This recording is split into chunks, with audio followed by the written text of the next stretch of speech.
நம்ம வளங்கள் அப்படிங்கிற லெசன்ஸ்ல வந்து இம்பார்ட்டன்ஸ் மட்டும் பார்த்துக்கலாம். ஜியாகிரபி பொறுத்த வரைக்கும்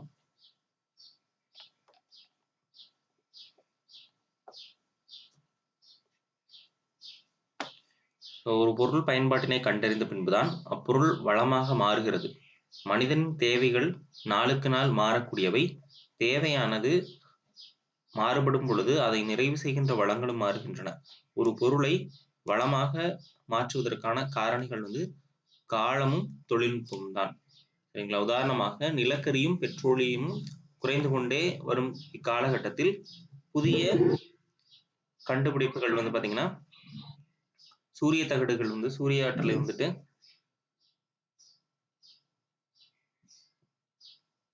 சரிங்களா?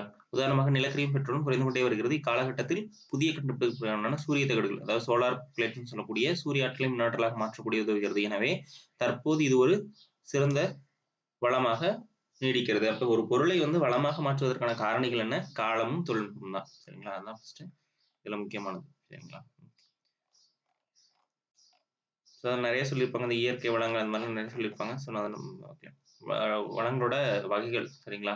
3 வகை சொல்லியிருக்காங்க. அதுல வந்து இயற்கை, மனிதனால் உருவாக்கப்பட்ட வளங்கள் மற்றும் மனித வளங்கள். மனிதனும் ஒரு வளம் தான் அப்படின்னு சொல்றாங்க. சரிங்களா?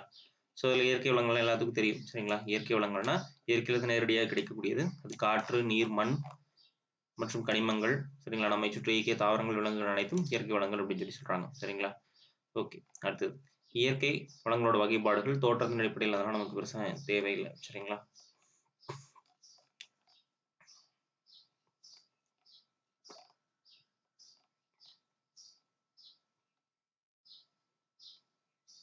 ஓகே, இங்க கடல் ஈஸ்ட் ஆனது நிலப்பரப்பில் உள்ள ஈஸ்டை விட மிகுந்த ஆற்றலை உடையது. ஸோ அதாவது இது என்னதுன்னா, இச்சத்தை ரொட்டி தயாரித்தல், மதுவடித்தல் மற்றும் திராட்சை ரசம் தயாரித்தல், உயிரி எத்தனால் தயாரித்தல் மற்றும் மருத்துவ புரதம் தயாரித்தலுக்கு பயன்படுத்தப்படுகிறது. ஸோ அப்போ கடல் ஈஸ்ட், மெரைன் ஈஸ்ட்னு சொல்லக்கூடியது. சரிங்களா? ஈஸ்ட் அப்படிங்கிறது நொதித்தலுக்கு வந்து பயன்படும். ஸோ அது ஒரு நுண்ணுயிரி. அது வந்து நம்ம நார்மலா இருக்கிறத விட கடல் ஈஸ்ட் வந்து ரொம்ப ஆற்றல் வாய்ந்தது அப்படிங்கிறத சொல்றாங்க. சரிங்களா? ஓகே,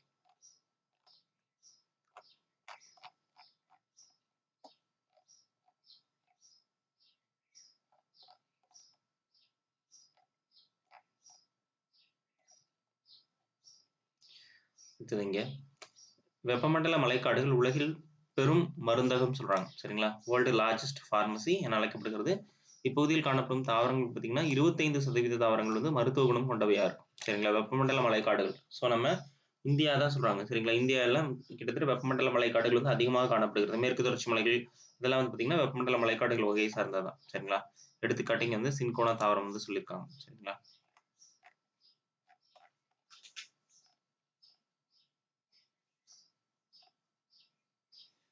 இங்க அடுத்தது ஸ்பெர்ம் அப்படிங்கிறது திமிங்கலத்திலிருந்து பெறப்படும் ஒரு வகை திடப்பொருள் அப்படிங்கிறாங்க. அதாவது திமிங்கல புணுகு அப்படின்னு சொல்லி சொல்றாங்க. சரிங்களா? ஸோ இது வந்து ஒரு பவுண்டு. ஸோ ஒரு பவுண்டுனா கிட்டத்தட்ட 1/2 கிலோ. பார்த்தீங்கன்னா திமிங்கல புணுகோட விலை பார்த்தீங்கன்னா 63,000 அமெரிக்க டாலர் மதிப்புடையது சொல்றாங்க. ஸோ இது வந்து வாசனை திரவியங்கள் தயாரிக்க பயன்படுத்தப்படுகிறது சொல்றாங்க. சரிங்களா?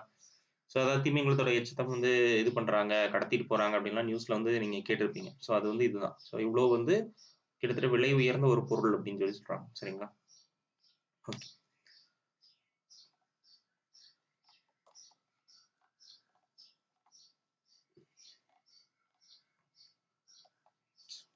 கிட்டத்தட்ட இந்த லெசன் அவ்வளவுதான்.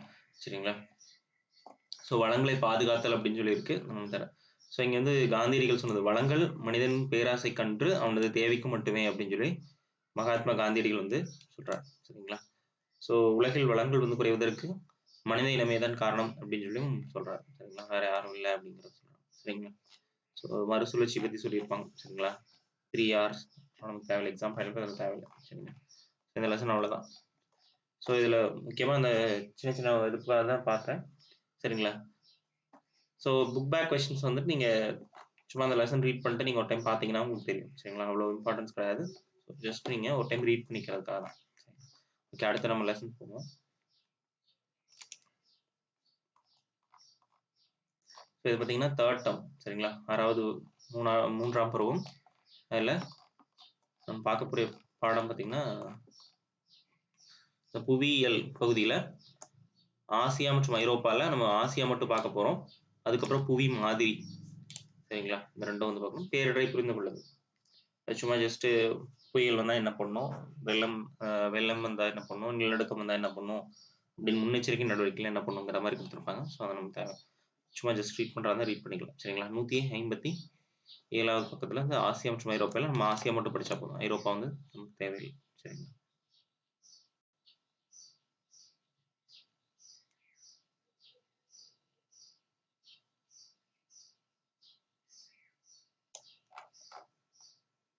இதுதான் ஆசியா மற்றும் ஐரோப்பா. சரிங்களா? இதில் ஆசியா மட்டும் நம்ம படிச்சா போதும். சரிங்களா? அது சும்மா டிஸ்கஷன் மாதிரி கொடுத்துருக்காங்க. நம்ம உள்ள முக்கியமான பாயிண்ட்ஸ் போட்டு போயிடலாம். ஸோ இங்கே வந்துருங்க டேரக்டா ஆசியா அப்படின்னு. சரிங்களா? ஆசியாவானது உலகின் மிகப்பெரிய மற்றும் அதிக மக்கள் தொகை கொண்ட ஒரு கண்டம். சரிங்களா? ஸோ இருக்கிறதுல பெரிய கண்டம், அதே மாதிரி அதிக மக்கள் தொகை கொண்டதும் ஆசியா தான். சரிங்களா? அதிக மக்கள் தொகை கொண்டது பெரிய. சரிங்களா? இது உலகின் பரப்பளவில் கிட்டத்தட்ட 30% மக்கள் தொகையில வந்து 60% உள்ளடக்கியது. சரிங்களா? ஆசியாவின் பெரும்பாலான நிலப்பரப்பு வட அரைக்கோளத்தில் அமைந்துள்ளது. சரிங்களா? நம்ம இதான் வந்து வேர்ல்டு மேப். சரிங்களா? இது வந்து பாத்தீங்கன்னா நம்மளுடைய கடகரேகை, இது நிலநடுக்கோடு, இது வந்து மகரரேகை. ஸோ அப்ப நிலநடுக்கோட்டுக்கு மேல இருக்க பகுதி எல்லாமே நமது இது வட அரைக்கோளம் சொல்லுவோம். கீழே இருக்கிறது எல்லாம் பாத்தீங்கன்னா நமக்கு தென் அரைக்கோளம் அப்படின்னு சொல்லி சொல்றோம். சரிங்களா? ஒரு நிமிஷம் வந்து இது மட்டும் ஜாயின். ஸோ நம்ம சொன்ன மாதிரி பாத்தீங்கன்னா இது. ஸோ இதுதான் வந்து நிலநடுக்கோடு. சரிங்களா? ஸோ நிலநடுக்கோட்டுல இருந்து மேல உள்ள பகுதிகள்லாம் பாத்தீங்கன்னா இங்கேயே கொடுத்துருக்காங்களே. ஸோ வடக்கு பகுதி. சரிங்களா? இது வடக்குன்னு சொல்லுவோம். இந்த நிலநடுக்கோட்டுக்கு இந்த பக்கம் தென் பகுதி நம்ம சொல்லுவோம். சரிங்களா? ஸோ அப்ப நம்ம மோஸ்ட்லி ஆசியா எங்க அமைஞ்சிருக்குன்னு பாத்தீங்கன்னா தென் வட அரைக்கோளங்கள்ல தான் அமைஞ்சிருக்கு. சரிங்களா? பெரும் பகுதி எங்க இருக்குன்னா வட அரைக்கோளத்துல தான் இருக்கு அப்படின்னு சொல்லி சொல்றாங்க. சரிங்களா?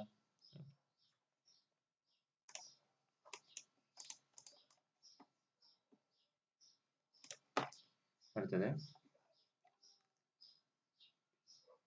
இது பல வகையான கலாச்சார நிலத்தோற்றங்கள் மற்றும் கலாச்சார கூறுகளையும் கொண்டுள்ளது அப்படின்னு சொல்லி சொல்றோம். சரிங்களா? ஓகே. அடுத்தது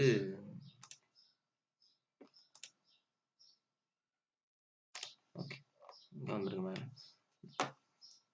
இது ஆற்று பள்ளத்தாக்கு நாகரிகங்களின் தொட்டிலாகும். ஸோ இங்க பாத்தீங்கன்னா மெசபடோமியா, சிந்து சமவெளி மற்றும் சீன நாகரிகம் இது எல்லாமே வந்து பாத்தீங்கன்னா உள்ளடக்கியது எங்கன்னு பாத்தீங்கன்னா இங்கதான். சரிங்களா? ஸோ நம்ம ஆல்ரெடி நம்ம ஹிஸ்டரி படிக்கும்போது இதெல்லாம் சொன்னாங்க. சரிங்களா? சார் வந்து சொல்லியிருந்தாரு உங்களுக்கு. சரிங்களா? இதெல்லாம் எங்கெங்க உள்ளடக்கியது, எது அதெல்லாம் இருக்கு அப்படின்னு சொல்லி நம்ம வந்து பார்த்தோம். சரிங்களா? ஸோ மெசபடோமிய நாகரிகம் ஏன்னா இதெல்லாமே முக்கியமான ஒரு நாகரிகங்கள் வந்து. ஓகே. அடுத்தது அமைவிடம் மற்றும் பரப்பு. ஸோ ஆசியா பொறுத்த வரைக்கும் அந்த 10 டிகிரி 11 அச்சம் சொல்லுவாங்க. அந்த தெற்கு அச்சத்திலிருந்து 81 டிகிரி 12 இதிலிருந்து வடக்கு அச்சம் வரையிலும் பரவியுள்ளது சொல்றாங்க. சரிங்களா? அதே மாதிரி 26 டிகிரி 2 அச்சத்திலிருந்து கிழக்கு தீர்க்கம் முதல் 169 டிகிரி 40 அச்சம் முதல் மேற்கு தீர்க்கம் வரையிலும் பரவியுள்ளது. சரிங்களா? ஸோ இதன் மொத்த பரப்பளவு கிட்டத்தட்ட 44 மில்லியன் கிலோமீட்டர் அப்படின்னு சொல்லி சொல்றாங்க. சரிங்களா?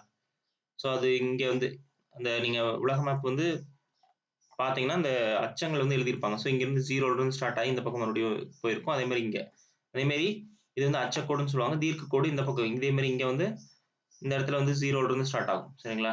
0 அப்படிங்கிறது பாத்தீங்கன்னா அங்க இந்த ஐரோப்பால இருந்த இடையில வந்து வரும். சரிங்களா? 0 ஸ்டார்ட் ஆகி மறுபடியும் இந்த பக்கம் அதே மாதிரி இந்த பக்கம் நம்ம வேர்ல்டு மேப் பார்க்கும்போது ஃபுல்லா பார்க்கலாம். ஸோ எல்லைகள் அதெல்லாம் தேவையில்லை பெருசா. சரிங்களா? எங்க எங்க இருக்கு அப்படிங்கிறதுலாம் முக்கியமான பாயிண்ட்ஸ் மட்டும் நம்ம என்னன்னு பார்த்துடலாம். சரிங்களா? சூயஸ் கால்வாய் ஆசியாவை என்னது ஆப்பிரிக்காவிடம் இருந்து பிரிக்கிறது சொல்றாங்க. அதே மாதிரி பெரிங் நீர்ச்சந்தி ஆசியாவையும் வட அமெரிக்காவையும் பிரிக்கிறது அப்படின்னு சொல்லி சொல்றாங்க. சரிங்களா? பெரிங் நீர்ச்சந்தி வந்து ஆசியாவையும் வட அமெரிக்காவையும் வந்து பிரிக்கிறது அப்படின்னு சொல்லி சொல்றாங்க. சரிங்களா?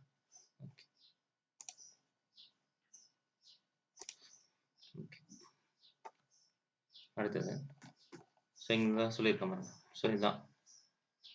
ஸோ இந்தியாவை பேஸ் பண்ணி கொடுத்துருக்காங்க. ஸோ இங்க 0ங்கிறது இங்க இருந்தா இங்க இருந்து கொடுத்துருக்காங்க. 30 40 50 60 70 80 90 அந்த மாதிரி சொல்லியிருக்காங்க. சரிங்களா? ஸோ இது வந்து தீர்க்க கோடுகள், இது அச்சக்கோடுகள். சரிங்களா? இது வந்து அச்சக்கோடு.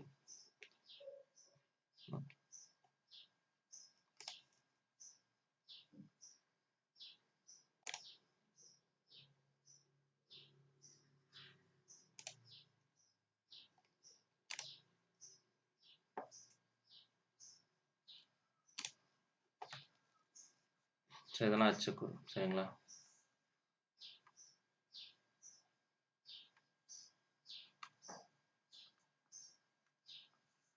ஸோ இது வந்து அச்சக்கோடுகள். இந்த இப்படி வர்றது பார்த்தீங்கன்னா நமக்கு தீர்க்க கோடுகள்னு சொல்லுவோம் சரிங்களா.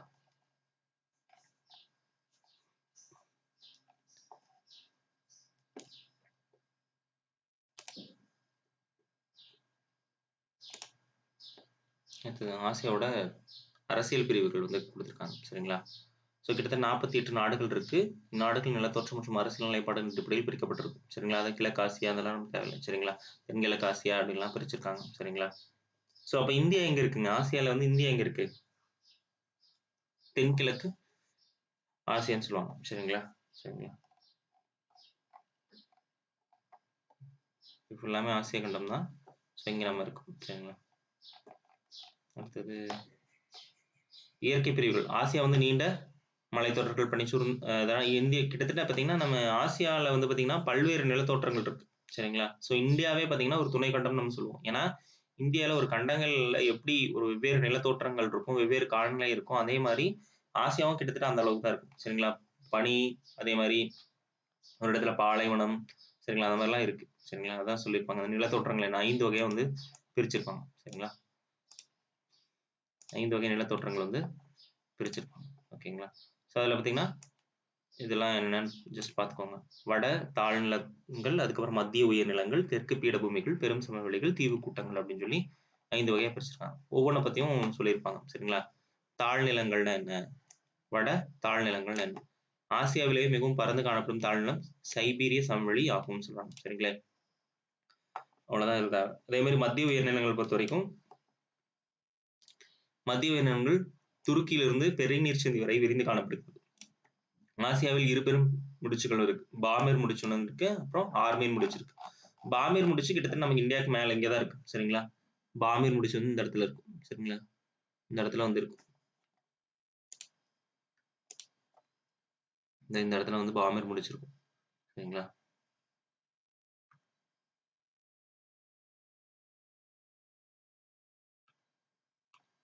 இங்க இருக்கு.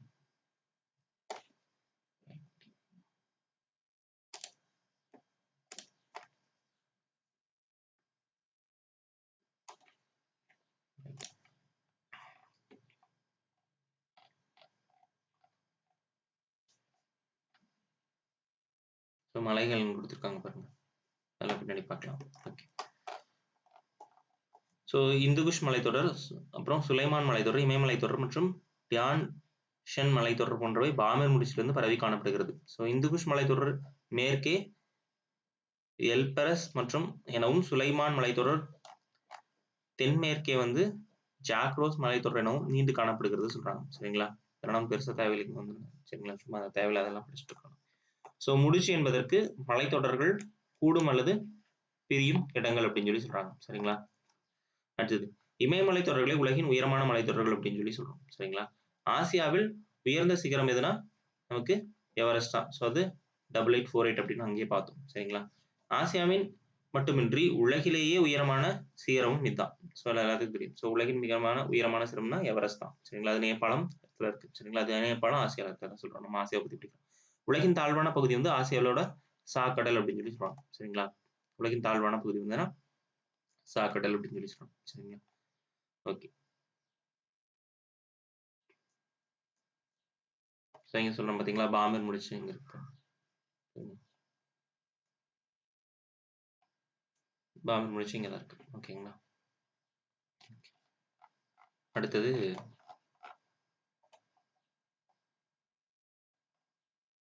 முக்கிய பீடபூமி சொல்றாங்க சரிங்களா. ஸோ முக்கிய பீடபூமியில வந்து பார்த்தீங்கன்னா அன்டோலியா பீடபூமி, ஈரான் பீடபூமி, திபெத்திய பீடபூமி சரிங்களா. திபெத்திய பீடபூமி வந்து பார்த்தீங்கன்னா ரொம்ப முக்கியமா நம்ம வந்து பார்ப்போம் சரிங்களா. ஏன் அப்படின்னா இது வந்து உலகின் கூரை அப்படின்னு சொல்லி சொல்றோம் சரிங்களா. ஸோ அங்கு நிலவும் கடும் குளிர் காரணமாக நன்னீர் மிக பெரும் இருப்பிடமாகவும் மக்கள் வாழ இயலாத சூழல் காணப்படுகிறதா இருந்தாலும் திபெத் வந்து 3ஆம் துருவம் சொல்றோம் சரிங்களா. அப்போ 3ஆம் துருவம் என்று அழைக்கப்படும் பகுதி இருந்தாலும் நமக்கு இதுதான் சரிங்களா. ஓகே.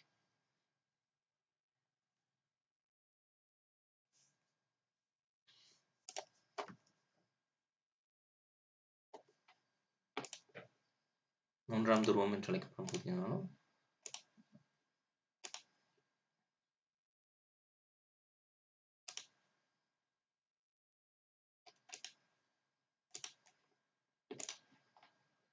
அடுத்து தெற்கு பீடபூமிகள்னு சொல்றாங்க. சரிங்களா? தெற்கு பீடபூமி பொறுத்த வரைக்கும் தெற்கு பீடபூமிகள் வடக்கு பீடபூமிகளை காட்டிலும் உயரம் குறைந்தவையா இருக்கும். சரிங்களா? ஸோ அதில் பார்த்தீங்கன்னா அரேபிய பீடபூமி, தக்கான பீடபூமி, சரிங்களா? தக்கான பீடபூமி இந்தியாவில் இருக்குங்களா? ஷான் பீடபூமி, யுனான் பீடபூமி ஆகியவை மிகப்பெரிய அரேபிய பீடபூமிகளாகவும் சொல்லுவாங்க. சரிங்களா? அவற்றில் மிகப்பெரியது வந்து எதுனா அரேபிய பீடபூமி. பீடபூமியில இந்த ஆசியாவில் இருக்கிற பீடபூமியில பெரியது வந்து அரேபிய பீடபூமி தான். சமவெளி, சரிங்களா? சமவெளி பகுதி அப்படிங்கிறத மக்கள் அதிகமாக வாழக்கூடிய பகுதி. ஆசியாவில் மிக முக்கியமான ஆறுகள் இப்பெரும் சமவெளியில் உருவாக்கப்படுகின்றன. அது மேற்கு சைபீரிய சமவெளி, மாஞ்சூரியன் சமவெளி, சீன பெரும் சமவெளி, சிந்து கங்கை சமவெளி, மெசபடோமியா சமவெளி மற்றும் ஐராவதி சமவெளி அப்படின்னு சொல்லி இருக்கு. சரிங்களா? ஸோ அதில் தீவு கூட்டங்கள் அடுத்தது. ஸோ நிறைய தீவு கூட்டங்கள் காணப்படுறது வந்து பார்த்தீங்கன்னா ஆசியாவில் தான் முக்கியமாக. சரிங்களா? ஆசியாவின் பசிபிக் கரையை ஒட்டி எண்ணற்ற தீவுகள் காணப்படுகின்றன. அதில் பார்த்தீங்கன்னா குரில், தைவான், சிங்கப்பூர் மற்றும் போர்னியோ போன்றவை வந்து பார்த்தீங்கன்னா முக்கியமான தீவுகளாகவும் சொல்றாங்க. பிலிப்பைன்ஸ், ஜப்பான் மற்றும் இந்தோனேஷியா ஆகியவை ஆசியாவின் மிகப்பெரிய தீவு கூட்டங்கள். பிலிப்பைன்ஸ், ஜப்பான் மற்றும் இந்தோனேஷியா வந்து என்னதுங்க மிகப்பெரிய ஆசியாவோட மிகப்பெரிய தீவு கூட்டங்கள் அப்படின்னு சொல்லி சொல்றோம். சரிங்களா? ஸோ முக்கியமாக அரபிக்கடல்ல மாலத்தீவு, லட்சத்தீவு, பாரசீக வளைகுடாவில் வந்து பக்ரைன் போன்றவை இந்திய பெருங்கடலில் காணப்படும் சிறிய தீவு கூட்டங்களாகும். மாலத்தீவு அப்படிங்கிற ஒரு நாடு அரபிக்கடல்ல இருக்கு. அதே மாதிரி லட்சத்தீவும் நம்ம இந்தியாவோட சேர்ந்தது தான். சரிங்களா? இலங்கை வந்து தீவு வங்காள விரிகுடாவில் வந்து இருக்கு. இலங்கையும் தீவு தான். ஓகே. ஒன்றிணைக்கப்பட்ட பல தீவுகள் வந்து பார்த்தீங்கன்னா தீவு கூட்டங்கள் என அழைக்கப்படுகின்றன. இந்தோனேஷியாவின் மிகப்பெரிய தீவு கூட்டம் சொல்றாங்க. இந்தோனேஷியா தான் மிகப்பெரிய தீவு கூட்டம் அப்படின்னு சொல்லி சொல்றாங்க. ஆசியால காணப்படுறது. வடிகால் அமைப்பு, வடிகால் அமைப்புனா அந்த ஆறுகள் பத்தி சொல்லியிருப்பாங்க. சரிங்களா? ஆறுகள் தான் நம்ம வடிகால் அமைப்புன்னு சொல்லியிருப்பாங்க. ஸோ ஆசியாவின் பெரும்பாலான ஆறுகள் மத்திய உயர்நிலங்கள் தோன்றி ஓப், எனிசி, லோனா போன்ற முக்கிய ஆறுகள் வடக்கு நோக்கி பாய்ந்து ஆர்டிக் பெருங்கடல்ல கலக்கிறது சொல்றாங்க. இவை குளிர்காலத்தில் உறைந்து விடுகின்றன. ஆனால் தெற்காசியாவில் பாயும் ஆறுகளான பிரம்மபுத்திரா இதெல்லாம் கிட்டத்தட்ட இந்தியாவோட முக்கியமான ஆறுகள். பிரம்மபுத்திரா, சிந்து, கங்கை, ஐராவதி ஆகியவை வற்றாத ஆறுகள். பனி படர்ந்த உயர்ந்த மலைகள் தோன்றுகின்றன. அவை குளிர்காலங்கள் உறைவதில்லை. அதுக்கப்புறம் யூப்ரட்டிஸ் மற்றும் டைக்ரிஸ் ஆறுகள் வந்து மேற்கு ஆசியாவில் வந்து பாய்கின்றன சொல்றாங்க. ஸோ இதெல்லாம் நமக்கு எக்ஸாம்பிள் மட்டும் தெரிஞ்சுக்கோங்க. ஸோ ஆசியாவின் மிக நீளமான ஆறு எதுன்னு பார்த்தீங்கன்னா யாங்ஸி அப்படின்னு சொல்லுவாங்க. சரிங்களா? சீனால இருக்கு. சரிங்களா? ஆசியாவின் மிக நீளமான ஆறு எது அப்படின்னா அதுதான். சரிங்களா? கீழே அது நீளம் கொடுத்துருப்பாங்க. சரிங்களா? ஸோ கிட்டத்தட்ட நீளமானது கிட்டத்தட்ட 6350 அப்படிங்கிறாங்க. சரிங்களா? கிழக்கு சீன கடல் சேருமிடம். சரிங்களா? திபெத் பீடபூமியில உருவாகுது. அடுத்து முப்பள்ளத்தாக்கு. முப்பள்ளத்தாக்கு அப்படிங்கிறது பார்த்தீங்கன்னா நம்ம டேமை தான் முப்பள்ளத்தாக்குன்னு சொல்லுவாங்க. சரிங்களா? முப்பள்ளத்தாக்கு நீர்த்தேக்கமானது யாங்ஷி ஆற்றின் வந்து குறுக்கே வந்து கட்டப்பட்டது. இது உலகின் மிகப்பெரிய நீர்த்தேக்கங்களாகும். இது சீனாவின் மின்சார தேவையில கிட்டத்தட்ட 10% வந்து பூர்த்தி செய்கிறது சொல்றாங்க. சரிங்களா? அப்ப மிகப்பெரிய அதாவது மிக நீளமான ஆறு எதுனாலும் யாங்ஸி தான். அதுல அதுல கட்டப்பட்ட டேமும் வந்து மிகப்பெரிய ஒரு முப்பள்ளத்தாக்கு அப்படின்னு சொல்லி சொல்லுவாங்க. சரிங்களா? முப்பள்ளத்தாக்கு நீர்த்தேக்கம் சொல்லுவாங்க. ஸோ இது வரைக்கும் அது நீர் வடிகால் அமைப்பு அதாவது ஆறுகள் பத்தி பார்த்தோம். அதே மாதிரி காலநிலை. ஆசியாவோட பார்த்தீங்கன்னா பல வகையான காலநிலைகள் இருக்கு. வடக்கு ஆசியா பகுதியில் வந்து குளிர்காலம் தான் சொன்ன மாதிரி முதல்ல குளிர் இருக்கு. ரொம்ப பாலைவனமான பகுதிகள்லாம் இருக்கு. அது மாதிரி மிகவும் குளிர் காலம் நீண்டதாகும். கோடை காலம் சற்று குளிர்ந்து வந்து காணப்படுகிறது சொல்றாங்க. குளிர்காலம் வந்து பார்த்தீங்கன்னா -37°C வரைக்கும், கோடை காலம் 10°C வரைக்கும் இருக்கு. எங்க இருக்கு பார்த்தீங்கன்னா வடக்கு ஆசியா. சரிங்களா? இங்கு பனிப்பொழிவு உண்டு சொல்றாங்க. சரிங்களா? அதாவது பனிப்பொழிவுன்னு பார்த்தீங்கன்னா 250 மில்லிமீட்டர் டு 300 மில்லிமீட்டர் அப்படின்னு சொல்லி சொல்றாங்க. ஆசியாவின் வடகிழக்கு பகுதியில் மிக குளிர்ந்த காலமும் மிதவெப்ப மண்டலமும் இருக்கு. சரிங்களா? கிட்டத்தட்ட 50 மில்லிமீட்டர்ல இருந்து 250 மில்லிமீட்டர் மிதமான மழைப்பொழிவு வந்து காணப்படுகிறது அப்படின்னு சொல்லி சொல்றாங்க. அதே மாதிரி தெற்கு மற்றும் கிழக்கு மற்றும் தென்கிழக்கு ஆசிய பகுதிகளில் வந்து பருவ காற்றுகள் தாக்கத்திற்கு உட்படுகிறதுனால கோடை காலம் இருக்குன்னு சொல்றாங்க. ஸோ இந்தியாலாம் முக்கியமாக பார்த்தீங்கன்னா கோடை காலமும் இருக்கு, குளிரும் இருக்கு. சரிங்களா? ஸோ ஆசியா அதாவது பார்த்தீங்கன்னா அந்த பக்கம் சீன பகுதியில இருந்து நம்ம வீசக்கூடிய அந்த குளிர்ந்த காற்றை வந்து தடுக்கிற ஒரு அரணா, இயற்கை அரணா இருக்குன்னு தான் நம்ம இமயமலை வந்து சொல்லுவோம். சரியா? இந்தியாவோட மிகப்பெரிய இயற்கை அரண் எதுன்னு பார்த்தீங்கன்னா இமயமலை தான். அதான் வந்து நம்ம இந்தியா வந்து பார்த்தீங்கன்னா ஒரு மிதவெப்பமண்டல பகுதியா வந்து வச்சிருக்கிறதுக்கு காரணம் வந்து அந்த இமயமலை தான். இல்லைன்னா இமயமலையும் என்னது ஒரு குளிர் பிரதேசமா மாறி இருக்கும். ஸோ அதனாலதான் இமயமலை வந்து பார்த்தீங்கன்னா ஒரு சைடு வந்து பார்த்தீங்கன்னா வர பனியெல்லாம் வந்து தடுத்து நம்மளை வந்து பாதுகாக்குதுன்னு சொல்லுவாங்க. சரிங்களா? ஓகே. இந்தியாவை பத்தி படிக்கும்போது ஃபுல்லா டீட்டெயிலா பார்ப்போம். ஓகே. இது ஆசியா அப்படிங்கிறது மொத்தமா பெருசா பகுதினால நம்ம ஜஸ்ட் ஒரு ஓவர் வியூ மட்டும் என்னென்ன முக்கியமான பாயிண்ட்ஸ் மட்டும் இதுல பார்த்துக்கலாம். சரிங்களா? ஓகே. இது தெற்கு மற்றும் கிழக்கு மற்றும் தென்கிழக்கு ஆசிய பகுதிகள் பருவகாற்று தாக்கத்துக்கு உட்பட்ட பகுதிகளாகும். பொதுவாக கோடை காலம் அதிக வெப்பமாகவும், சரிங்களா? கோடை காலம் வந்து பார்த்தீங்கன்னா அதிக வெப்பமும், ஈரப்பதத்துடனும், குளிர்காலம் வறண்டும் காணப்படுகிறது சொல்றாங்க. கோடைகால பருவமழை காற்றுகள் இந்தியா, வங்காளதேசம் மற்றும் இந்தோனேஷியா, இந்தோ சீனா, பிலிப்பைன்ஸ் மற்றும் சீனா, தெற்கு சீனா ஆகிய இடங்களுக்கு அதிக மழைப்பொழிவு தெரிகிறது. கிட்டத்தட்ட 1500 மில்லிமீட்டர்ல இருந்து 2500 மில்லிமீட்டர்னு சொல்றாங்க. இந்தியாவின் உள்ள மவுண்ட் சின்ராம் ரொம்ப முக்கியமான பகுதி. சரிங்களா? மவுண்ட் சின்ராம் வந்து கிட்டத்தட்ட 11,871 மில்லிமீட்டர். சரிங்களா? அதிக மழைப்பொழிவை பெறுவதால் இது பார்த்தீங்கன்னா உலகின் மிக ஈரப்பதம் வாய்ந்த பகுதி சொல்றாங்க. உலகிலேயே அதிக மழை பெறும் பகுதி எதுன்னு பார்த்தீங்கன்னா இந்த மவுண்ட் சின்ராம் தான். சரிங்களா? நிலநடுக்கோட்டிலும் அதனை சுற்றிலும் காணப்படுகின்றன பகுதியில் ஆண்டு முழுவதும் ஒரே மாதிரியாக காலநிலை உள்ளது சொல்றாங்க. நிலநடுக்கோடுனா கிட்டத்தட்ட இந்தியாவுக்கு கிட்ட தான். சரிங்களா? இந்தியாவுக்கு பக்கத்தில் இருக்கு நிலநடுக்கோட்டு பகுதி சொல்றாங்க. சரிங்களா? ஒரே மாதிரியான காலநிலை உள்ளது. இங்கு குளிர் காலம் இல்லை. இங்கு காணப்படும் சராசரி வெப்பம் வந்து 27 டிகிரி செல்சியஸ் சொல்றாங்க. சராசரி மழை வந்து 1670 மில்லிமீட்டர். ஓகேங்களா? வெப்பமான காலம் இதெல்லாம் பெருசா தேவையில்லை. சரிங்களா? இரவில் வந்து காணப்படுகிறது சொன்னாங்க. மழையில சொல்லியிருக்காங்க. அதெல்லாம் தேவையில்லை. ஓகே.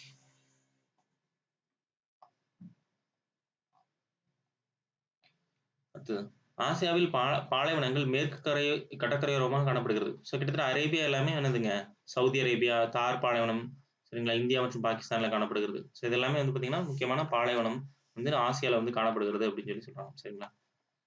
பாலைவனங்கள் மிக வெப்பமான பாலைவனங்கள் ஆகும். கோபி மற்றும்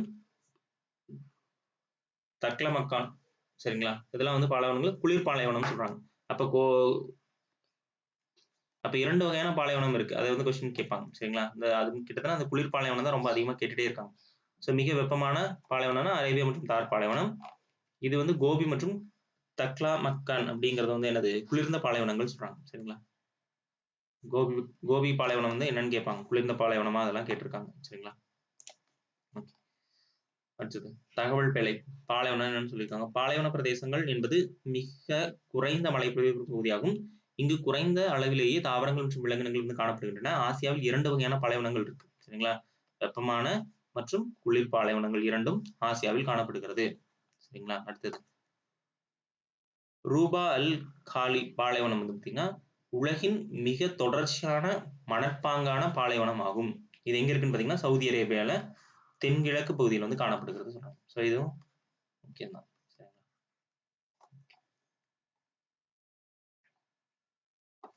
அடுத்தது இயற்கை தாவரங்கள். இயற்கை தாவரங்கள்னா ஆசியா பகுதியில் இருக்கு. எப்படி மழைப்பொழிவு, தட்பவெப்பம் மற்றும் மண் ஆகியவற்றை சார்ந்துதான் நமக்கு என்னது இயற்கை தாவரங்கள் வந்து இருக்குன்னு சொல்றாங்க. இப்ப ஆசிய கண்டமானது நிலநடுக்கோட்டு பகுதியிலிருந்து துருவ பகுதி வரை பரவி காணப்படுகிறது. அதான் சொன்னேன், பல்வேறு ஒரு காலநிலையை கொண்டது வந்து ஆசியா. சரிங்களா? அது ஏன்னா பெரிய ஒரு காண்டினென்ட் அப்படின்னு சொல்றதுனால அது வந்து பாத்தீங்கன்னா நிலநடுக்கோட்டுல இருந்து அந்த கடைசியில நம்ம துருவ பகுதி வரைக்கும் பரவி இருக்குன்னு சொல்றாங்க. சரி, இங்க அனைத்து வகையான தாவரங்களும் காணப்படுகிறது சொல்றாங்க. சரிங்களா? உரங்குட்டான், கோமோடோ, டிராகன், பெரிய பாண்டா கரடி போன்ற சில அரிய வகை விலங்கினங்களும் இங்க வந்து காணப்படுகிறது சொல்றாங்க. சரிங்களா? ஆசியாவின் தாவரங்கள் மற்றும் விலங்கின பட்டியல் வந்து கீழே கொடுக்கப்பட்டது. அதெல்லாம் நமக்கு தேவையில்லை. சரிங்களா? எக்ஸாம் பாயிண்ட் ஆஃப் வியூ அதெல்லாம் நமக்கு தேவையில்லை. ஓகே. வளங்கள் பொறுத்த வரைக்கும் என்னென்ன இருக்கு அப்படின்னா ஆசியா பார்த்தீங்கன்னா பல வகையான கனிம வளங்கள் வந்து இருக்குன்னு சொல்றாங்க. அதுல இரும்பு, நிலக்கரி, மாங்கனீசு, பாக்சைட், துத்தநாகம், டங்ஸ்டன், பெட்ரோலியம், தகரம் ஆகியவற்றை வந்து உற்பத்தி இதுல வந்து ஒரு முக்கிய இடத்தை இருக்கு. சரிங்களா? அது கிட்டத்தட்ட எண்ணெய் மற்றும் இயற்கை வாயு மேற்காசியாவில் நாடுகள் வந்து ஏன்னா இங்க பார்த்தீங்கன்னா அந்த சவுதி, ஈரான் இதெல்லாம் ரொம்ப வந்து பார்த்தீங்கன்னா எண்ணெய் வளங்கள் மிக்க நாடு. சரிங்களா? எண்ணெய் மற்றும் இயற்கை வாயு மேற்காசிய நாடுகள் வந்து காணப்படுகிறது சொல்றாங்க. உலகின் 1/3 எண்ணெய் ஆசியாவிலேயே கிடைக்கின்றது சொன்னாங்க. சரிங்களா? 1/3 சரிங்களா? ஓகே. மேற்காசிய நாடுகள்ல ஈரான் குறிப்பிடத்தக்க அளவில் வந்து கனிம வளங்கள் காணப்படுகிறது. ஆசியாவில் காணப்படும் முக்கிய வளங்கள் வந்து என்னன்னு கொடுத்திருக்காங்க. சரிங்களா? இரும்பு தாது. உலகிலேயே மிக அதிகமாக இரும்பு தாது வளத்தை ஆசியா வந்து கொண்டுள்ளது. முக்கியமா சீனா மற்றும் இந்தியா வந்து அதிக இரும்பு தாது உற்பத்தி செய்யும் நாடுகள் சொல்லுவாங்க. சரிங்களா? அதனாலதான் நமக்கு இது மட்டும் தான் தேவை. சரிங்களா? இரும்பு தாதுல நிலக்கரி. நிலக்கரி அப்படிங்கிறது ஒரு படிம எரிபொருள். சரிங்களா? கிட்டத்தட்ட பல்லாயிரம் ஆண்டுகளாக நம்ம எச்சங்கள் வந்து பார்த்தீங்கன்னா, பூமியில வந்து இருந்து அது பல்வேறு அழுத்தங்களுக்கு உட்பட்டு தான் நிலக்கரி வந்து உற்பத்தி ஆகுது. சரிங்களா? ஸோ அந்த மாரி நிலக்கரி அப்படிங்கிறது ஒரு தீர்ந்து போகக்கூடிய வளங்கள் தான். மறுபடியும் அது உற்பத்தி ஆகணும்னா கிட்டத்தட்ட பல்லாயிரம் ஆண்டுகள் வந்து ஆகும். சரிங்களா? ஸோ அந்த மாரி நிலக்கரி அப்படிங்கிறது படிம எரிபொருளாகும். உலகிலேயே ஆசியாவில் தான் அதிக நிலக்கரி இருப்பு உள்ளது. ஆசியாவில் பார்த்தீங்கன்னா, அதுவும் சீனா மற்றும் இந்தியா வந்து அதிகமாக நிலக்கரி உற்பத்தி செய்யும் நாடுகளாக இருக்கு. சரிங்களா? அடுத்து பெட்ரோலியம். பெட்ரோலியம் அப்படிங்கிறது ஒரு கனிம எண்ணெய் வளம்னு சொல்றாங்க. தென்மேற்கு ஆசியா, சரிங்களா? சொன்ன மாரி அங்க ஈரான், அப்புறம் பார்த்தீங்கன்னா, இந்த Kuwait, Arabia, Saudi Arabia, Qatar, அதுக்கப்புறம் ஐக்கிய குடியரசு UAE சொல்லுவாங்க. ஸோ இது எல்லாமே பார்த்தீங்கன்னா, அதிகமாக எண்ணெயை வந்து உற்பத்தி செய்யும் நாடுகள். சரிங்களா? பெட்ரோலை உற்பத்தி செய்யும் மேற்காசிய நாடுகள் சொல்றாங்க. ஓகேங்களா? அதே மாரி சீனா, மலேசியா, புருனே, இந்தோனேஷியா இதெல்லாம் கொஞ்சம் கொஞ்சம் இருக்கு அங்கேயும். அது நமக்கு தேவையில்ல. அது மட்டும் முக்கியம் பார்த்து. பாக்சைட். பாக்சைட் அப்படிங்கிறது இந்தியாவில் மற்றும் இந்தோனேஷியா நாடுகளில் காணப்படுகிறது. பாக்சைட் அப்படிங்கிறது பார்த்தீங்கன்னா, அலுமினியத்தோட ஒரு தாது. சரிங்களா? அதாவது அலுமினியம் வந்து இருக்குல்ல, இந்த அலுமினியம் வந்து உற்பத்தி செய்யறதுக்கு இந்த பாக்சைட் வந்து பாக்சைட் பூமியிலிருந்து நம்ம எடுக்கும்போது பாக்சைட் தான் சொல்லுவோம். இந்த பாக்சைட்ல இருந்து பிரித்து எடுத்து தான் அலுமினியம் வந்து உற்பத்தி செய்வாங்க. சரிங்களா? So okay. அலுமினியம் ஆக்சைடு தான் பாக்சைட். ஸோ அது இப்போ இந்தியா மற்றும் இந்தோனேஷியா நாடுகளில் காணப்படுகிறது. இந்தியா உலகில் அதிக அளவு மைக்கா. மைக்கா அப்படிங்கிறது பார்த்தீங்கன்னா, நம்ம இதுக்கு யூஸ் பண்ணுவோம். இன்சுலேட்டர்ஸ்க்காக யூஸ் பண்ணுவோம். சரிங்களா? அத மைக்கா சொல்லுவாங்க. சரிங்களா? வெப்பம் கடத்தா பொருள்னு சொல்லுவாங்க. சரிங்களா? வெப்பம் கடத்தாம இருக்கிறதுக்கு அந்த மாதிரி விஷயம் இன்சுலேட்டர்ஸ்க்காக யூஸ் பண்ணுவாங்க மைக்கா. அதெல்லாம் யூஸ் பண்றாங்க. இந்தியா வந்து இது முக்கியம். இந்தியா வந்து உலகிலேயே அதிக அளவில் வந்து மைக்கா உற்பத்தி செய்கின்றது அப்படின்னு சொல்லி சொல்றாங்க. சரிங்களா? ஸோ மீதியெல்லாம் தேவையில்லை. அடுத்து வேளாண்மை. ஸோ முக்கியமான தொழில் வந்து பார்த்தீங்கன்னா வேளாண்மை தான். ஆசியாவின் மொத்த பரப்பில் சுமார் 18% வந்து பார்த்தீங்கன்னா மட்டுமே வேளாண்மைக்கு ஏற்ற நிலமாக காணப்படுகிறது. ஆசிய நாட்டு மக்களின் முதன்மையான தொழிலும் வேளாண்மை தான். சரிங்களா? தெற்கு, தென்கிழக்கு மற்றும் கிழக்கு ஆசியாவில் காணப்படும் ஆற்று பள்ளத்தாக்கில் செழுமையான வண்டல் மண் நிலங்களாகும். அப்ப ஆற்றுச் சமவெளியில் தீவிர வேளாண்மை நிலவுகிறது. இருப்பினும் ஆசியாவின் சில பகுதிகள் வேளாண்மை செய்ய உகந்தவை அன்று அப்படின்னு சொல்றாங்க. ஸோ அந்த பாலைவன பகுதியெல்லாம் சொன்னோம் பார்த்தீங்களா? அதெல்லாம் வந்து வேளாண்மை செய்ய முடியாத பகுதிகள். சரிங்களா? ஆசியாவிலேயே மிக அதிகமாக பயிர் செய்ய ஏற்ற நிலப்பரப்பை கொண்டுள்ள நாடு வந்து இந்தியா தான். ஸோ ரொம்ப ரொம்ப முக்கியம். ஸோ இந்தியா வந்து விவசாய பூமியின் விவசாய நாடுன்னு ஏன் சொல்றோம்னா இதுதான் காரணம். ஆசியா தான் இருக்கிற பயிர் செய்யக்கூடிய ஏற்ற நிலப்பரப்பை கொண்டுள்ள நாடு வந்து இந்தியா தான். சரிங்களா? பல மேற்காசிய நாடுகள் நிலத்தடி நீர் நிலப்பரப்பிற்கு அருகில் கிடைக்கும் இடங்களில் பயிர்கள் வந்து பயிரிடப்படுகின்றன சொல்றாங்க. ஸோ ஈராக் நாட்டின் வேளாண் நடவடிக்கை மழைப்பொழிவு மற்றும் யூப்ரட்டிஸ் டைக்ரிஸ் ஆற்றுகளிலிருந்து பெறப்படும் நீரினை பொறுத்தே அமைக்கிறது சொல்றாங்க. சரிங்களா? பெருசா நமக்கு தேவையில்லை. ஆசியாவின் முக்கியமான உணவுப் பயிராக என்ன இருக்குன்னு பார்த்தீங்கன்னா, நெல் மற்றும் கோதுமை தான். உலகிலேயே மிக அதிகமாக நெல் உற்பத்தி செய்யும் நாடுகள்ல சீனாவும், இந்தியா தான் இருக்கு. சரிங்களா? ஒண்ணா சீனா வந்து ஏற்றுமதி செய்யணும், இல்ல இந்தியா வந்து ஏற்றுமதி செய்யணும். உலக நாடுகளுக்கு நெல்லை பொறுத்த வரைக்கும். வேற எங்கேயுமே பார்த்தீங்கன்னா, நெல் வந்து அதிக அளவில் உற்பத்தி ஆகாது. சரிங்களா? ரீசெண்டா பார்த்தீங்கன்னா, அமெரிக்கால நெல் வந்து ஏதாவது அரிசி தட்டுப்பாடு நிலவுனதுக்கு காரணம் வந்து பார்த்தீங்கன்னா, சீனா வந்து பார்த்தீங்கன்னா, ஏற்றுமதி வந்து கம்மி பண்ணாங்க. அத பேஸ் பண்ணி இந்தியால இருந்து அதிகமா எல்லாரும் அங்க வந்து இறக்குமதி செஞ்சாங்க. அப்ப இந்தியா மக்களுக்கு வந்து தட்டுப்பாடு நிலவுங்கிற ஒரு அபாயம் ஏற்பட்டதுனால, இந்தியாவ என்ன பண்ணாங்க? ஏற்றுமதிய வந்து குறைச்சாங்க. ஸோ அதனால அங்க வந்து ரொம்ப வந்து அரிசிக்கு வந்து தட்டுப்பாடு நிலவுனதாக நீங்க செய்தியில கேள்விப்பட்டிருப்பீங்க. சரிங்களா? ஓகே. மியான்மர் மற்றும் ஜப்பான் மியான்மர், ஜப்பான், வங்காளதேசம், தாய்லாந்து ஆகிய நாடுகள் நெல் விளைவிக்கும் மிக முக்கியமான நாடுகள்னு சொல்றாங்க. இங்கேயும் வந்து நெல் எல்லாம் விளைவிக்கிறாங்கன்னு சொல்றாங்க. ஸோ அதிக மழைப்பொழிவு, செழுமை வாய்ந்த சமவெளிகள் மற்றும் மனித வளம் ஆகியவற்றை பொறுத்தே பருவமழை பெய்யும் ஆசிய பகுதியில் நெல் விளைய ஏற்ற பகுதிகளாக இருக்கு. சரிங்களா?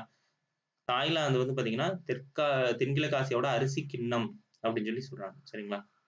ஸோ இதெல்லாம் திரும்ப திரும்ப கேட்கிற கொஸ்டின். ஸோ அரிசி கிண்ணம் என்ன? தென்கிழக்கு ஆசியாவின் அரிசி கிண்ணம் எது? சரிங்களா? தாய்லாந்து. அடுத்தது பனவ படிக்கட்டு நெல் விவசாயம். ஸோ அதாவது பார்த்தீங்கன்னா, மலை பிரதேசங்கள்ல பார்த்தீங்கன்னா, சரிவான பகுதியா இருக்கும். சரிவான பகுதிகள்ல நீர் வந்து தேங்கி நிக்காது. அப்ப நீர் வந்து தேங்கி தான் நம்ம என்ன பண்ணுவோம் நம்ம, ஒரு விவசாயம் வந்து பண்ணுவோம் நெல்லை பொறுத்தவரைக்கும். ஸோ அந்த மாரி எப்படி பண்றாங்கன்னு பார்த்தீங்கன்னா, இந்த அங்கெல்லாம் வந்து நெல் விவசாயம் பண்ண முடியாது. அங்க விவசாயம் நார்மல் விவசாயமே என்ன பண்ணுவாங்க, இந்த படிக்கட்டு முறை விவசாயம்னு சொல்லுவாங்க. படிக்கட்டு மாரி நம்ம நிலங்கள வந்து வடிவமைச்சு, அதிலிருந்து என்ன பண்ணுவாங்க, விவசாயம் செய்வாங்க. ஸோ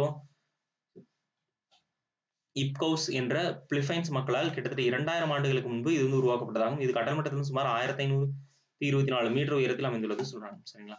ஸோ இந்த மாரி தான் வந்து படிக்கட்டு விவசாயம்னு சொல்லுவாங்க. சரிங்களா? சரிவான பகுதியை வந்து நீங்க என்ன பண்ணணும், படிக்கட்டு மாதிரி அதை வந்து சமன்படுத்தி செய்வாங்க. சரிங்களா? அது வந்து படிக்கட்டு முறை விவசாயம் சொல்லுவாங்க. ஸோ மலை பிரதேசங்கள்ல முக்கியமா இந்த மாதிரி விவசாயங்கள் தான் செய்யறாங்க. ஓகே. கோதுமை ஆசியாவின் மித வெப்பமண்டல பகுதிகளில் விளைகிறது. ரஷ்யா, இந்தியா, சீனா, பாகிஸ்தான் ஆகிய நாடுகள் அதிக அளவில் கோதுமையை வந்து உற்பத்தி செய்கின்றன. சரிங்களா? ஆசியாவின் வறண்ட பகுதிகளில் திணை பயிர்களான கம்பு, கேழ்வரகு, சோளம், மக்காச்சோளம் ஆகியன விளைவிக்கின்றன. சரிங்களா? ஸோ இப்போ இந்த ஆண்டு, அதாவது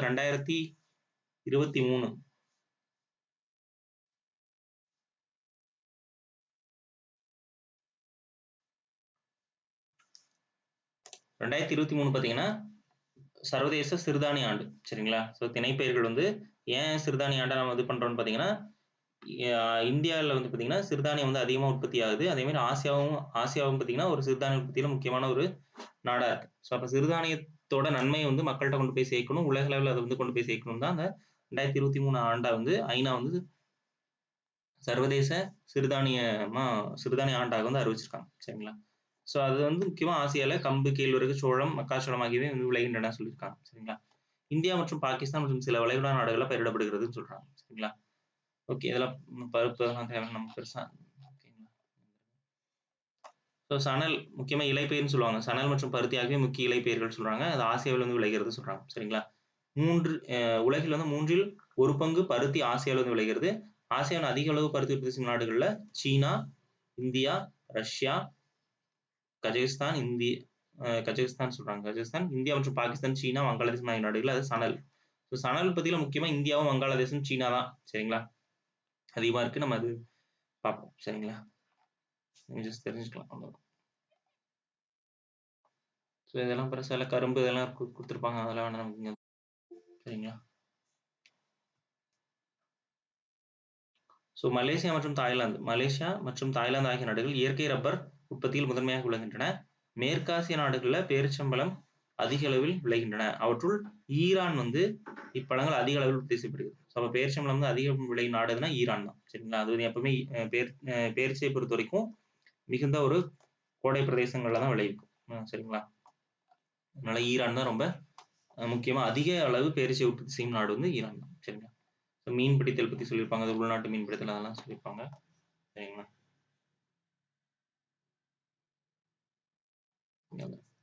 ஸோ சீனா மற்றும் ஜப்பான் வந்து மீன்பிடி தொழிலில் வந்து முதன்மை நாடுகளாக திகழ்கிறது. கம்போடியாவில் உள்ள டோங்லேசா ஏரி வந்து உலகில் மிகச்சிறந்த நன்னீர் மீன்பிடி ஏரின்னு சொல்றாங்க. சரிங்களா? கம்போடியாவில் இருக்கு. கம்போடியா டோன்ஸ்லே சாப் அப்படிங்கிற ஏரி உலகில் மிகச்சிறந்த நன்னீர் மீன்பிடி ஏரி சொல்றாங்க. சரி, இந்தியா, இலங்கை, மியான்மர் மற்றும் பங்களாதேஷ் ஆகிய நாடுகள் அதெல்லாம் தேவை. சரிங்களா? சிறந்த மீன்பிடி தலங்கள் இருக்கு. மீன்பிடி தலங்கள் மாலத்தீவு பொருளாதாரத்துக்கு. ஸோ மாலத்தீவு அப்படிங்கிறது ஒரு தீவுக்கண். சரிங்களா? தீவு நாடு. அதனால அங்க பொறுத்த வரைக்கும் பொருளாதாரத்துக்கு முக்கியமான பங்கே என்னதுங்க? முத்துக்குளித்தல், மீன் பிடித்தல் தான் சொல்றாங்க. முத்துக்குளித்தல் கிழக்கு அரேபிய கடற்கரை பிரசித்தி பெற்று விளங்குறது சொல்றாங்க. சரிங்களா? கிழக்கு அரேபிய கடற்கரைகள் வந்து முத்துக்குளித்தல் வந்து பிரசித்தி பெற்றதுன்னு சொல்றாங்க. சரிங்களா? அது தொழில் பிரதேசங்கள் பொறுத்த வரைக்கும் தேவையில்லை. சரிங்களா? அதெல்லாம் அதுல இன்டெப்தா பார்த்து இங்கெல்லாம் பெருசா தேவையில்லை. இந்த லெசன் பொறுத்த வரைக்கும் போக்குவரத்து அதே மாதிரி தான், சாலை போக்குவரத்தும் இப்படிதான். சரிங்களா? இங்க மட்டும் சாலையில மிக நீளமான நெடுஞ்சாலை கிட்டத்தட்ட 20,557 கிலோமீட்டர் ஆசிய நெடுஞ்சாலை 1 அப்படின்னு சொல்றாங்க. இது டோக்கியோவை துருக்கியுடன் இணைக்கிறது சொல்றாங்க. சரிங்களா? அதே மாதிரி ஆசிய நெடுஞ்சாலை 43 ஏசியன் ஹைவே 43 வந்து இந்தியாவில் உள்ள ஆக்ராவில் இருந்து இலங்கையில் உள்ள மதாரா வரை வந்து செல்கிறது சொல்றாங்க. சரிங்களா? இந்தியாவில் உள்ள ஆக்ரால இருந்து மதாரா வரை கிட்டத்தட்ட 3024 கிலோமீட்டர் வந்து போகுது அப்படின்னு சொல்றாங்க. சரிங்களா?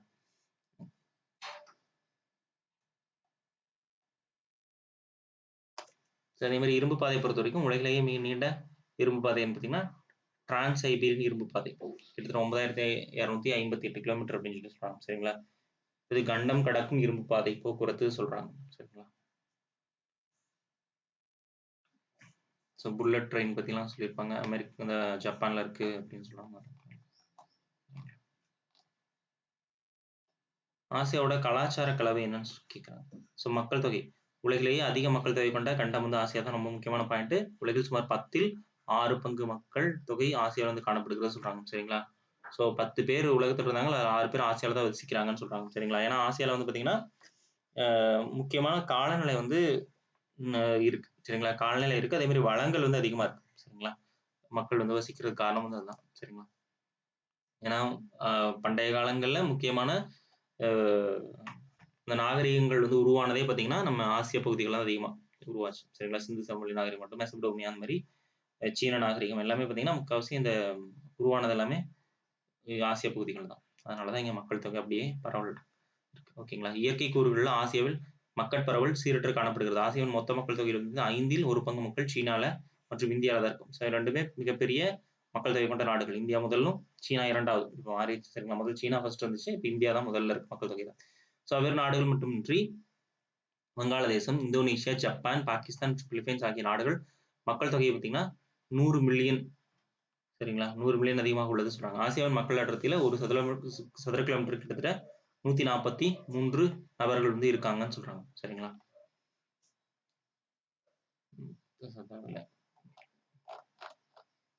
அடுத்தது இதுதான் மக்கள் தொகை பொறுத்தவரை. அடுத்தது சமயம் மற்றும் மொழி. சமயம் பார்த்தீங்கன்னா எல்லா சமயம் வந்து ஆசியாவில் வந்து காணப்படுகிறது. இந்து, இஸ்லாம், புத்தம், கிறிஸ்தவம் மற்றும் சீக்கியம் சமயங்கள் வந்து பெரும்பாலான மக்கள் வந்து பின்பற்றுகின்றனர்.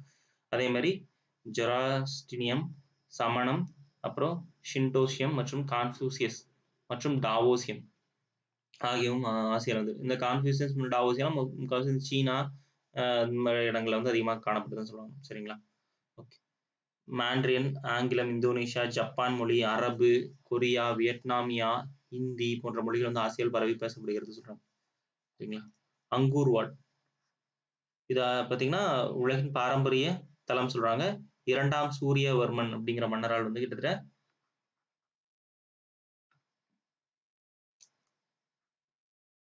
1100ஆம் ஆண்டில் வந்து கம்போடியாவில் வந்து கட்டப்பட்டது. சரிங்களா? கெமர் மொழியில வந்து அங்கூர்வாட் என்றால் கோயில்களின் நகரம் என்பது பொருள். சரியா? இதுவே உலகின் மிகப்பெரிய கோயில் சொல்றாங்க. சரிங்களா? இதுக்கு முன்னாடி ஒரு 2, 3 ஆண்டுகளுக்கு முன்னாடி கொரோனா டைமுக்கு முன்னாடி வந்து பார்த்தீங்கன்னா, இந்த அங்கூர்வாட் கோயில் வந்து மிக ஃபேமஸா வந்து பேசப்பட்டது. சரிங்களா?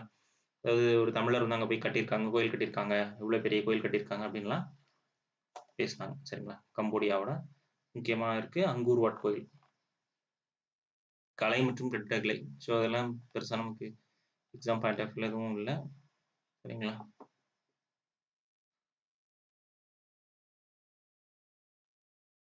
உணவு பார்த்தீங்கன்னா அரிசி, கோதுமை, சோளம் இதெல்லாம் உணவுப் பொருட்கள் சொல்லிருப்பாங்க. நடனம் இன்னும் ஆசியால என்ன இருக்கு அப்படிங்கிற மாதிரி கொடுத்துருப்பாங்க. சரிங்களா? அது நமக்கு எக்ஸாம் பாயிண்ட் ஆஃப் என்ன தெரியுமோ அதை மட்டும் பார்த்துக்கலாம். சரிங்களா? பிலிப்பைன்ஸ் நாட்டோட தேசிய நடனம் பார்த்தீங்கன்னா டினிங்லிங். சரிங்களா? டினிங்லிங் அப்படின்னு சொல்லி சொல்லுவாங்க. பிலிப்பைன்ஸ் நாட்டோட தேசிய நடனம். திருவிழாக்கள் பொறுத்த வரைக்கும் சீனா, வியட்நாம் மற்றும் தைவான் நாடு இலையுதிர்கால பண்டிகை அல்லது நிலவு பண்டிகை அப்படின்னு சொல்லி சொல்லுவாங்க. இந்தியாவில் பெரும்பான்மையான இடங்கள்ல ஹோலி, மகர சங்கராந்தி, பொங்கல், அப்புறம் இஸ்ரேலின் வந்து சுக்கோத் போன்றவை இந்த ஆசியாவின் அறுவடை திருவிழாக்கள் ஆகும். ஸோ இது எல்லாமே அறுவடை திருவிழாக்கள் தான். அதே மாதிரி பார்த்தீங்கன்னா ஆசியாவின் பனிச்சிற்ப விழா, அதுக்கப்புறம் சீன புத்தாண்டு, தைப்பூசம், தீபாவளி, அப்புறம் தைவான் விளக்கு திருவிழா, சங்கிரான் மற்றும் குளிர்கால விளக்கு திருவிழா போன்றவை ஆசியாவின் புகழ்பெற்ற திருவிழாக்கள் ஆகும். சரிங்களா? வேற்றுமையின் இருப்பிடம். உலகின் மிகப்பெரிய கண்டம் ஆசியாவும் அது மலைகள், பீடபூமிகள், சமவெளிகள், பள்ளத்தாக்கு, விரிகுடா, தீவு போன்ற பல்வேறு நிலத்தோற்றங்களை கொண்டுள்ளது. நிலநடுக்கோட்டிலிருந்து துருவப்பகுதி வரை பல்வேறு காலநிலை உள்ளடக்கியது. இவை மட்டுமின்றி பல இனங்கள், மொழிகள், சமயம், கலாச்சாரம் பின்பற்றும் மக்கள் வாழும் இடமாகவும் திகழ்கிறது. எனவே ஆசியா வந்து பார்த்தீங்கன்னா கண்டம் வந்து வேற்றுமையின் இருப்பிடம் சொல்லுவாங்க. ஸோ இதுவும் வந்து ஓகே சரிங்களா? வேற்றுமையின் இருப்பிடம் என்று சொல்லக்கூடிய கண்டம் எதுனா ஆசியா. சரிங்களா? ஸோ ஐரோப்பா பொறுத்த வரைக்கும் நமக்கு ஒரு சின்ன ஒரு கான்டினென்ட் தான். முக்கால்வாசி குளிர் பிரதேசம் தான் அதிகமா இருக்கும். நமக்கு எக்ஸாம் பாயிண்ட் ஆஃப் வியூல பெருசா இதுல வந்து தேவையில்லை. சரிங்களா? ஸோ ஐரோப்பா வந்து முக்கியம். சரிங்களா? தீபகற்பங்களின் தீபகற்பம் என்று அழைக்கப்படுகிறது. சரிங்களா? மிகப்பெரிய தீபகற்பம் சொல்லுவாங்க. சரிங்களா? தீபகற்பம்னா என்ன? 3 பக்கம் கடலால் சூழ்ந்து ஒரு பக்கம் வந்து நிலப்பகுதி இருக்கும். சரி, நிலத்தை சூழ்ந்தா அது தீபகற்பம். இந்தியா வந்து தீபகற்பம்னு சொல்றோம். சரிங்களா? ஸோ இந்தியா எப்படி 3 பக்கம் கடலால் சூழ்ந்து ஒரு பக்கம் நிலப்பகுதி இருக்கும். அதே மாதிரி பார்த்தீங்கன்னா இது 3 பக்கம் கடலால் சூழப்பட்டு ஒரு பகுதி மட்டும் நிலம் இருக்கும். ஸோ அதனால வந்து இதுவும் ஒரு தீபகற்பம் சொல்லுவாங்க. ஸோ அதனால ஐரோப்பா வந்து தீபகற்பனின் தீபகற்பம் சொல்லுவாங்க. சரிங்களா? வேற முக்கியமானது என்னன்னு எக்ஸாம் பாயிண்ட் ஆஃப் வியூ என்னன்னு மட்டும் நான் சொல்லிடுறேன். அதை மட்டும் நீங்க ஜஸ்ட் பார்த்துக்கோங்க. வேற எல்லாத்தையும் உட்காந்து படிச்சுட்டு டைம் வேஸ்ட் பண்ணிருக்க வேணாம்.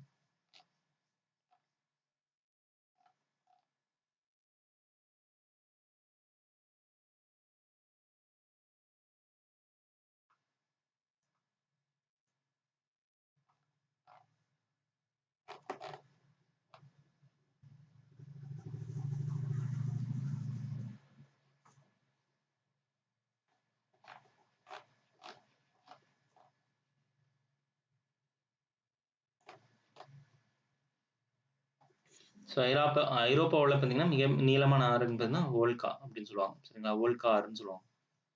கிட்டத்தட்ட 3692 கிலோமீட்டர் வந்து நீளம் கொண்டது.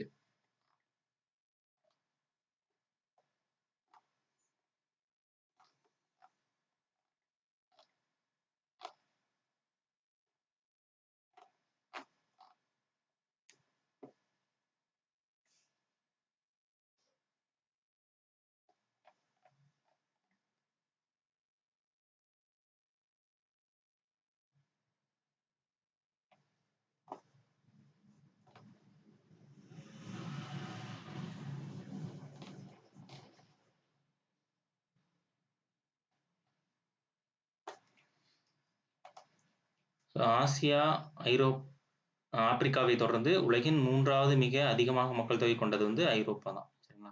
3வது மக்கள் தொகை கொண்டது ஐரோப்பா கண்டம் அப்படின்னு சொல்லி சொல்றாங்க. சரிங்களா? ஸோ இங்க சதுர கிலோமீட்டருக்கு எவ்வளவு பேர் இருக்காங்கன்னு பாருங்க. ஸோ 34 பேர் தான் இருக்காங்க. ஆசியால கிட்டத்தட்ட 124 பேர் இருக்காங்க. சரிங்களா? கிட்டத்தட்ட 3-4 மடங்கு அதிகமா இருக்காங்க.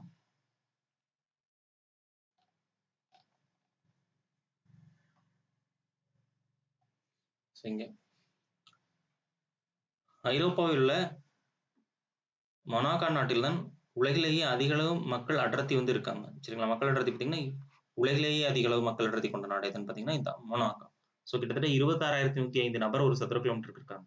அதே மாதிரி ஐஸ்லாந்து வந்து பார்த்தீங்கன்னா மிக குறைந்த மக்கள் அடர்த்தி கொண்ட நாடு. ஸோ ஒரு சதுர கிலோமீட்டருக்கே எவ்வளவு 3 பேர் தான் இருக்காங்க. சரிங்களா? ஒரு சதுர கிலோமீட்டருக்கு 3 பேர் தான் இருக்காங்க. ஸோ இது வந்து தெரிஞ்சுக்கோங்க. இது மக்கள் தொகை அப்படிங்கிற ஒரு டாபிக்கும் நமக்கு வேணும். நமக்கு இந்த புவியியலையும் தேவை. சரிங்களா?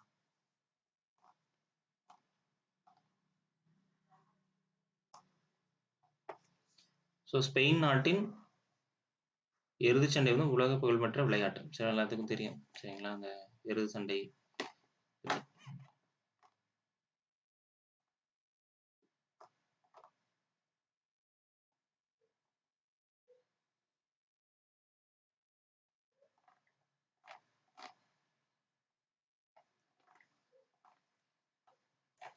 ஸோ பார்த்தீங்கன்னா இங்க வந்து பாலைவனங்களே கிடையாது. சரிங்களா? எங்க ஐரோப்பால வந்து பாலைவனம் இல்லை. அதை தெரிஞ்சுக்கோங்க. அடுத்தது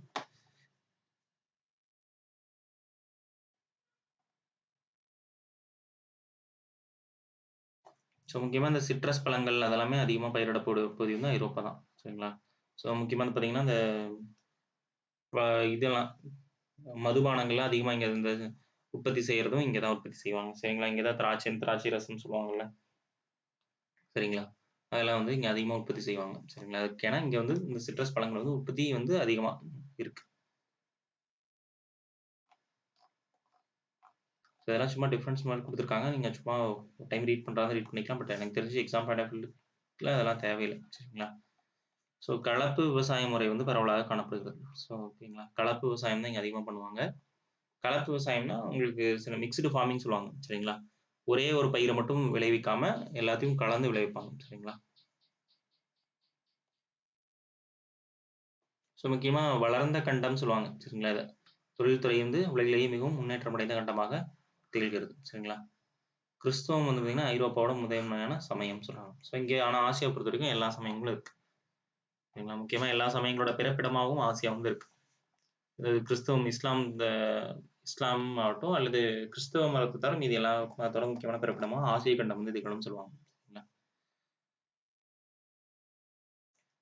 ஸோ உலகின் 6வது பெரிய கண்டம். சரிங்களா? ஸோ அவ்வளோதான் முக்கியம். ஸோ புக் பேக் கொஸ்டின்ஸ் அப்படிங்கிறது நம்ம ஒரு டைம் படிச்சுக்கணும். சரிங்களா? ஏன்னா புக் பேக்ல இருந்தும் கொஸ்டின் பேப்பர் எடுக்கிறவங்க எடுப்பாங்க. அதனால புக் பேக் மட்டும் நம்ம என்ன பண்ணலாம், சும்மா ஒரு டைம் ரீட் பண்ணிக்கலாம்.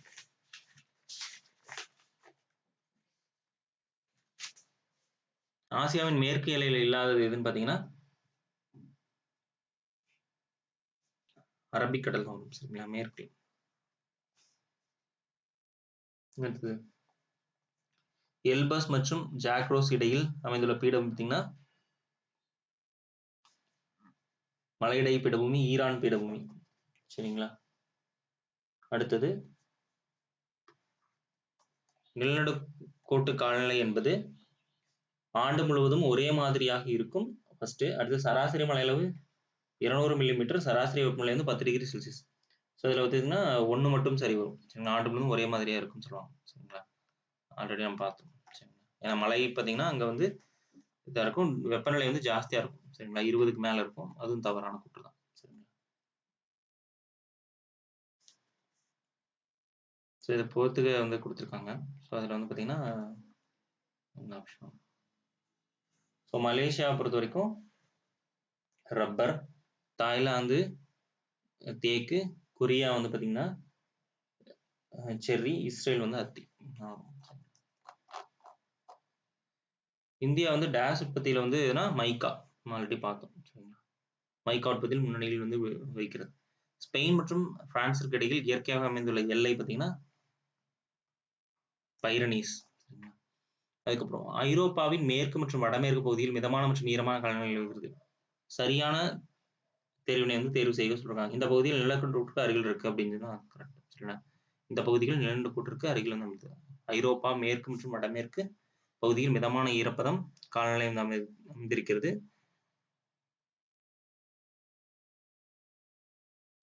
ஸோ அதை பகுதியில் இங்க மட்டும் பார்த்துக்கலாம். ஐரோப்பாவோட மேற்கு மற்றும் வடமேற்கு பகுதி இது நிலநடுக்கோட்டு பக்கத்தில் கிடையாது.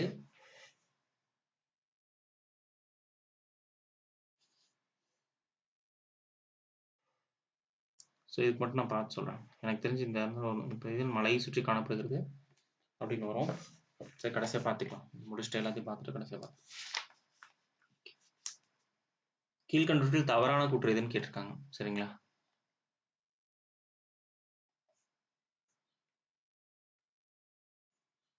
ஐரோப்பாவின் ஆறுகள் வந்து வற்றாத ஆறுகள் அப்படின்னு சொல்றாங்கல்ல, அதுதான் வந்து தவறான கூற்று. சரிங்களா, பொருந்தாத இணையை வந்து கண்டறிக அப்படின்னா மீதி எல்லாமே பொருந்தது, இது மட்டும் பொருந்தாது. சரிங்களா, பென்னிஸ் அப்படிங்கிறது இத்தாலியில் இருக்கிறது மட்டும் பொருந்தாது. ஐரோப்பாவில் மிக குறைவான மக்கள் அடர்த்தி கொண்ட நாடு எதுன்னு பார்த்தீங்கன்னா எதுங்க? ஐஸ்லாந்து. சரிங்களா, தாரஸ் மற்றும் பொன்டைன் அப்படிங்கிற மலைத்தொடர்கள் வந்து பார்த்தீங்கன்னா ஆர்மியன் முடிச்சுல இருந்து பிரிக்கின்றன. சரிங்களா, ஆர்மியன் முடிச்சுன்னு பார்த்தோம்ல, அதுல இருந்து தெரியணும் ஆர்மியன் முடிச்சு. உலகின் மிக ஈரப்பதமான இடம் பார்த்தீங்கன்னா மவுண்ட் சின்ட்ராம், இந்தியா. சரிங்களா, நம்ம அதிகமாக உலகிலேயே அதிகமான மழை பெரும் பகுதின்னு சொன்ன பார்த்தீங்கன்னா அதுதான் மவுண்ட் சின்ட்ராம் தான் வரும். அடுத்தது உலகிலேயே கனிமங்கள் உற்பத்தி வந்து ஈரான் வந்து முன்னிலையில் வந்து இருக்குன்னு சொல்றாங்க. சரிங்களா, அப்படிங்க கனிமங்கள் கிடையாது, அது பேரிச்சம்பளம். சரிங்களா, பேரிச்சை பண்ணிருக்காங்க. ஓகே, உலகிலேயே வந்து பேரிச்சை உற்பத்தியில் வந்து ஈரான் வந்து முன்னிலையில் இருக்கு. சரிங்களா, ஐரோப்பாவையும் தெற்கு மற்றும் கிழக்கு தென்கிழக்கு ஆசியாவையும் இணைக்கும் கடல் வழி பார்த்தீங்கன்னா சூயஸ் கால்வாய். ஐரோப்பாவையும் தெற்கு மற்றும் தென்கிழக்கு ஆசியாவையும் இணைக்கும் கடல் வழி பார்த்தீங்கன்னா சூயஸ் கால்வாய். இது 5வது கொஸ்டினுக்கு. பிலிப்பைன்ஸ் நாட்டின் தேசிய நடனம் பார்த்தீங்கன்னா டினிங்லிங் பார்த்தோம்ல, டினிங்லிங் பார்த்தோம். சரிங்களா, அதுதான்.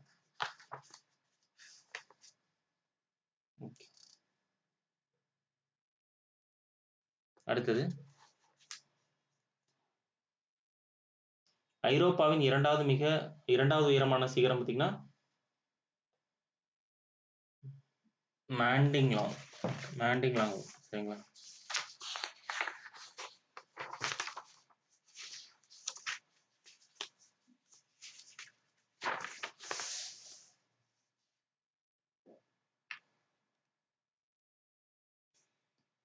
ஆல்ப்ஸ் மலையில் உள்ள மான் பிளாங் இருக்கு. சரிங்களா, மான் பிளாங் கிட்டத்தட்ட 4807 மீட்டர் உயரம் கொண்டது. சரிங்களா, மான் பிளாங் அப்படிங்கிறது ஐரோப்பாவில் மத்திய மற்றும் கிழக்கு பகுதியில் நிலவும் காலநிலை பார்த்தீங்கன்னா கண்ட காலநிலை. சரிங்களா, கண்ட காலநிலை. சரிங்களா, கண்ட காலநிலை. அடுத்தது வடகடலில் உள்ள முக்கிய மீன்பிடி தளம் பார்த்தீங்கன்னா வடகடலில் உள்ள முக்கிய மீன்பிடி தளம் பார்த்தீங்கன்னா டாங்ரா பாக்ஸ் அப்படின்னு சொல்றாங்க. சரிங்களா, டாங்ரா பாக்ஸ் மீன்பிடி தளம்.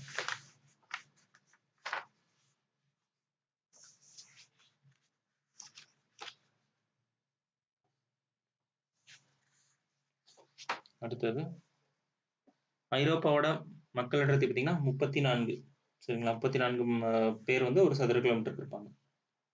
அடுத்தது டான்யூங் ஆறு வந்து பார்த்தீங்கன்னா ஐரோப்பாவில் உள்ள 9 நாடுகள் கடந்து செல்கிறது. சரிங்களா? டான்யூங்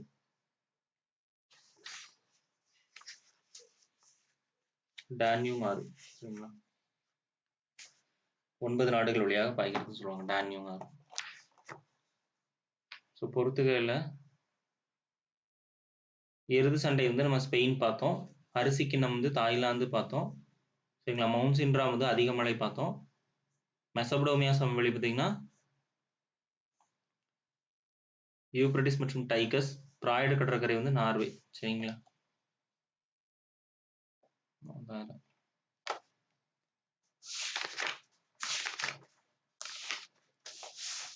முக்கியமான